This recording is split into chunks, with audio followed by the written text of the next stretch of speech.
Yo, BJ Gaddour with the Daily BJ. Beginner Bootcamp workout 2, another 6-move circuit you can do right in your living room or wherever you're at.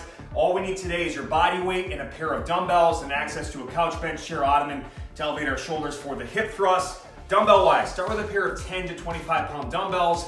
The whole thing in this program is minimal equipment, maximum results. I'll show you ways to make light loads go a longer way, to make lightweight feel heavy, but let's start with the basics. We're gonna go, one is dumbbell bear rows. Now these can be done either on the knees, which I recommend in the beginning, and then you can also then elevate the knees as well to make it more challenging. But the big focus here is it's a great way to correct your rows, take stress off your spine. Many aren't ready for a bent over row because they don't have the mobility through the hips or hamstrings to get there, and it bothers their back. This is gonna make it impossible to do the movement wrong from a spinal standpoint. Also, you can't go too far and overextend the arm, put your shoulder in a bad position. And we're really learn when we row, we just wanna focus on pulling it low towards the hip and making a 90-degree angle with the arm. We don't wanna over pull and let that shoulder roll forward. So start on the knees, palms facing, hammer grip.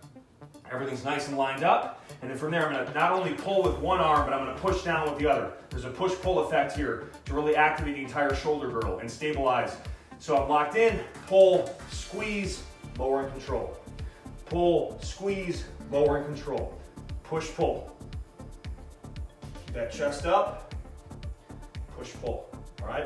And if that's too easy, rather than going heavier with the weight, just do it like this. And now you get not only more of a challenge through the upper body, but you get more challenge through your quads, core.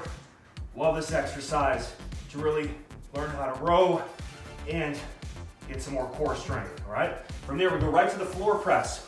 Many that have shoulder pain from pressing, it's because you use a barbell. It's also because you're not yet having the mobility or strength to go low enough. So the floor press with dumbbells, again, we can strengthen each arm independently, strengthen and balance it between sides.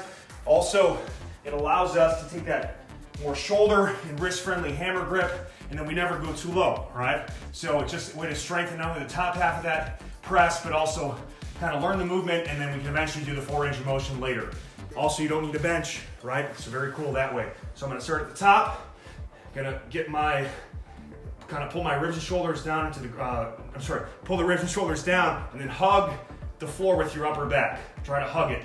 Really just make a platform for yourself to press off of, and then lower the triceps to the floor. Pause briefly, push up. Lower and control, push up. Lower and control, push up. Great movement to build chest, shoulders, triceps. It's a great one to follow. The bear row, which works your back side, this works the front side of the upper body, all right? From there, one arm carries. One of my favorite core exercises ever. Holding the load on one side of the body is gonna strengthen the obliques and hips of the opposing side to stabilize as the weight wants to tilt and turn you away. And I'll show you a progression to take even the same weight and make it harder by adding a level change. You're gonna do a full set on one side and then switch sides the next set. Big focus here. This is the worst position for a carry, right? I'm rounded, rolled forward, and the weight is resting on my thigh. Think about pulling it back, creating tension in the rear delt and maintaining it, and keeping the weight away from your body so that it's actually doing work, not only just the core, but also your upper back, your traps.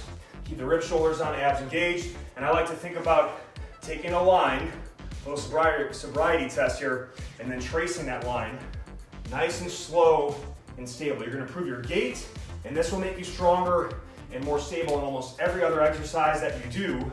Lock it in. If that's too easy with that weight, we can then progress to shoulder level, and then we can further progress to arm overhead with a fully extended position, bicep alongside the ear, and again, maintaining the abdominal crunch is the key. We don't want to extend the back.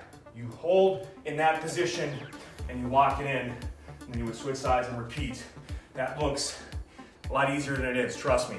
Final one, both sides on that, and then one leg hip thrust left and right to finish it off.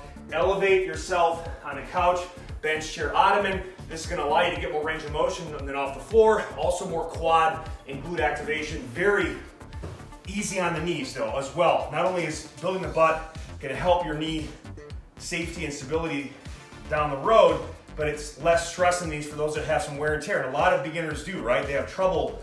Part of the reason that we don't, when we're maybe out of shape, deconditioned, a little overweight, whatever, and I've been there, is that you don't want to move because it hurts. So we're trying to find movements that make you feel good, that kind of get you ready for more challenging stuff to come. But this, by the way, never gets easier. You just get more range of motion, more activation. So what I'm gonna do is, this leg is non-support leg, I'm gonna kind of tuck it to my chest, activate this hip flexor. I'm gonna drive through, squeeze, pull my rib shoulders down, tuck my chin, maintain that position so I'm activating the glutes maximally and not moving through my low back.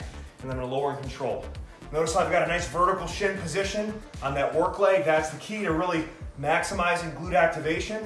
And I'm just using my upper back as kind of a pivot point to do the exercise, all right? If it's too hard or too unstable, take the opposite leg. Still, this is the work leg. You can kind of put it down as a staggered position, and then just, you get a little stability and assistance, trying to put as much weight onto that left leg in this case as possible as you do the exercise. You can obviously try to progress to using full range of motion without assistance. Great workout. It's gonna really cook the ass real nice. Enjoy, peace. Please be sure to like, share, and subscribe. And if you're looking for fast, fun, and effective workouts for busy parents and professionals, get a free trial to thedailybj.com today.